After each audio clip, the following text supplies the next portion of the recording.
Hello everyone, আসসালামু আলাইকুম। বরাবরের মতো আজকে আরেকটি রেসিপি নিয়ে চলে আসলাম। আজকে আমি ফুলকপি আলু দিয়ে চিংড়ি মাছ রান্না করে দেখাবো, ছোট চিংড়ি মাছ। আমি এখানে পেঁয়াজ কুচি নিয়ে নিচ্ছি। আমি 2টা পেঁয়াজ কুচি নিয়েছি, আপনারা চাইলে বেশিও দিতে পারেন। পেঁয়াজগুলোকে আমি একটু ভেজে নেব। যারা এখনো পর্যন্ত আমার ভিডিওতে লাইক দাওনি তারা প্লিজ ভিডিওতে একটা লাইক দিয়ে কন্টিনিউ করো দেখা। আমি এখানে পেঁয়াজটাকে একটু ভেজে নেব, একেবারে লাল লাল করব না, একটু হালকা করে ভেজে নেব।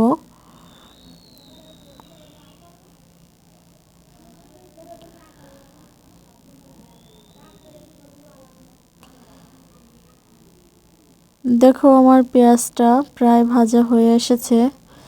পেঁয়াজটা আমি লো হিটে ভেজে নিচ্ছি। পেঁয়াজটা ভাজা হয়ে গেলে এখন এখানে আমি দিয়ে দিব পরিমাণ মতো লবণ। আপনারা আপনাদের স্বাদ অনুযায়ী লবণ দিয়ে নেবেন। লবণটা দিয়ে নিয়ে একটু নেড়েচেড়ে আমি এখানে অন্য মশলাগুলো অ্যাড করব। এখানে দিয়ে দিচ্ছি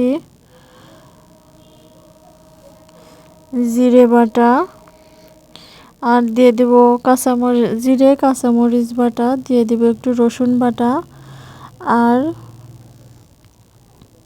এভাবে একটু নেড়েচেড়ে, মশলাগুলো পুড়ে যাবে না হলে নেড়েচেড়ে দিতে হবে। আর দিয়ে দিচ্ছি হলুদ, স্বাদ অনুযায়ী হলুদ দিয়ে নেবেন আপনারা।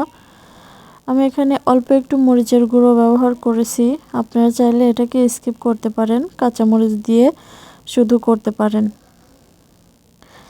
এটাকে এখন আমি একটু পানি দিয়ে নেড়েচেড়ে ভালো করে কষিয়ে নেব।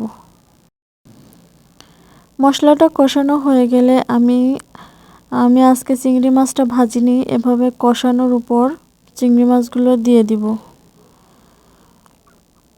দিয়ে একটু নেড়েচেড়ে নিলে মাছের মধ্যে মশলাগুলো ঢুকে যাবে। আমি এক্সট্রা করে আর চিংড়ি মাছগুলো ভাজি না, এভাবে করেই রান্না করি। এখন আগে থেকে কেটে রাখা সেই ফুলকপি আর আলুগুলো দিয়ে মশলাটাকে এভাবে মিশিয়ে নেব।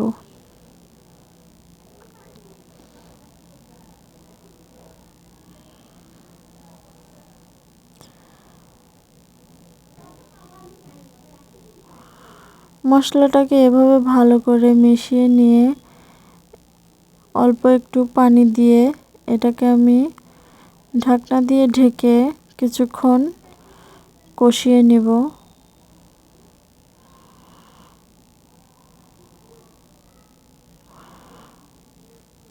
আর এভাবে নাড়াচাড়া করে দেব, ঢাকনা তুলে মাঝে সাঝে নাড়াচাড়া করে দিব।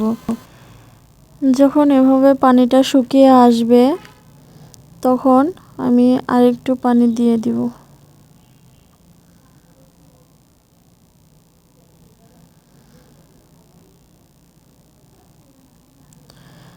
যেহেতু আমার সবজিটা 50% সিদ্ধ হয়ে গেছে, তাই আমি খুবই অল্প পরিমাণে পানি দিয়ে দিলাম।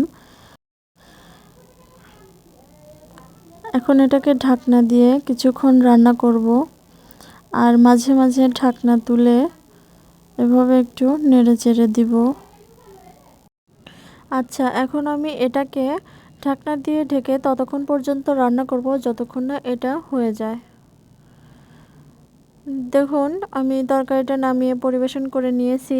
আজকের রেসিপিটা যদি আপনাদের কাছে ভালো লেগে থাকে তাহলে অবশ্যই একটা লাইক, কমেন্ট এবং শেয়ার করে দেবেন।